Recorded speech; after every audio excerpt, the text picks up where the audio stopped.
Hi, Ian Dainty back again. 101 marketing questions for business growth. I hope you've enjoyed them as we've gone through them, and I'd really like to hear from you about what questions you might have if I'm not answering the ones that you have.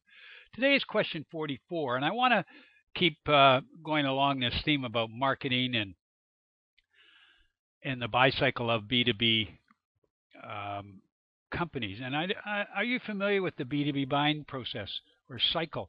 A lot of companies will say they are familiar with it, but in essence, not really. And that's why many companies hire salespeople instead of hiring a marketer first to get it. And marketing is about selling, don't get me wrong. So, why is it important? Well, you have to understand the customer buying cycle.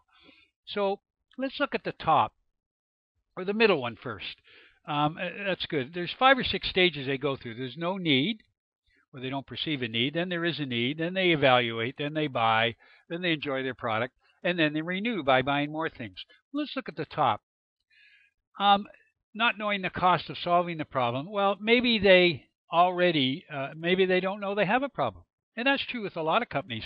They really don't know they have a problem. They may think it's a bit of a minor thing. And your job, particularly in outbound marketing, is to agitate that problem. But you can do it with inbound marketing too. So and then the next need is knowing the value of solving the problem. Well, let's jump down to the bottom two. Not current solution good enough. So that's the status quo and the friction points. This status quo is okay. Remember, the status quo is always your biggest competitor.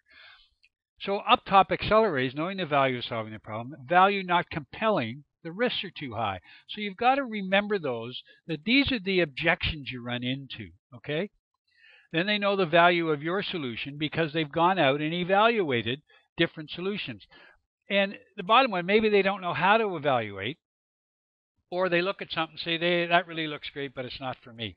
And these are the people that buy at the very end when the house is on fire, sort of thing. They realize that maybe they should have had a fire alarm. And so this is what happens, and this is how you've got to evaluate. They know the value, but why should they purchase now? And because they might change their mind, or they think it's too much dollars, or it's too risky, as I mentioned before. So you've got to. That's where the seller comes in, where you're selling, your salespeople come in. But marketing comes in too. Marketing is selling. You've got to sell people on moving through their buy cycle or your sales cycle, whatever you want to call it. But people actually move through their buy cycle, not your sales cycle. The sales cycle is based on their buy cycle, obviously. So they might change their mind. It's too much dollars. So that's where you got to handle all of these objections by giving them their value proposition, okay?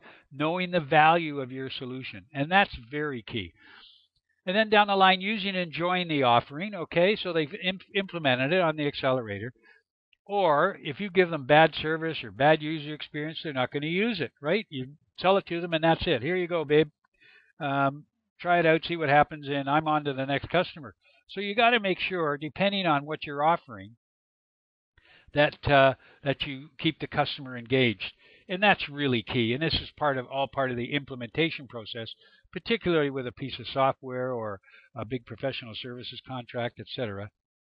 And then they renew it because they know they can't do without the offering, so they buy more stuff, or decided there is no need and moved to another solution of doing something else for the friction points. So you got to remember all of these friction points and turn them into accelerators as you move through the buying process.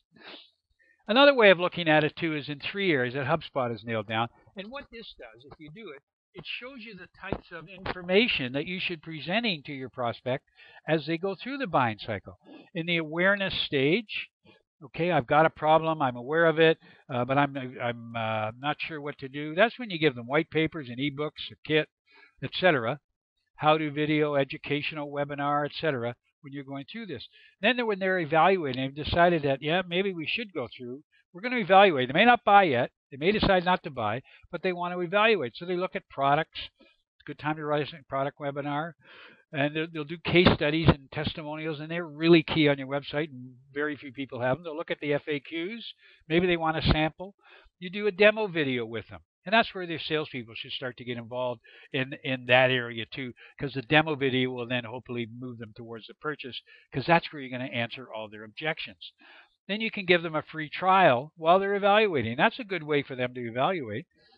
Obviously, a live demo or a demo video, a live demo consultation with them, give them an estimate, maybe depending on your product, a coupon, particularly if they buy or if they download and take your free trial, then you should give them a coupon or some sort of a discount once they're in that free trial stage. Hey, we know the product was this, but if you buy it before the end of the free trial, here's what we're going to do for you. So think about all of those things too as you go through it.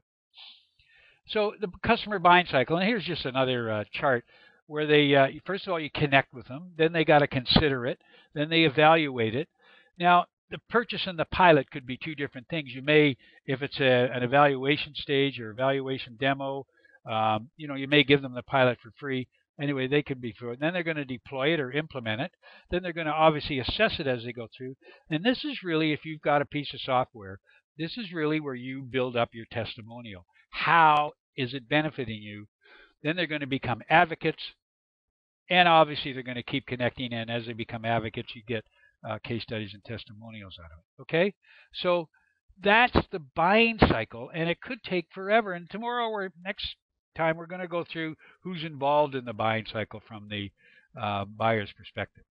I hope that answered that question. If you have any questions, please give me a call, Ian at b2bbusinesscoach.com, or email me rather, and give me a call at my phone number below. Please like this video so your colleagues can see it and other people will see it and get to know how this works. So please do that, and leave any comments you have below about whether you like the video or not like it. Was it good? Would you like more information, etc. Thanks a lot. Until next time.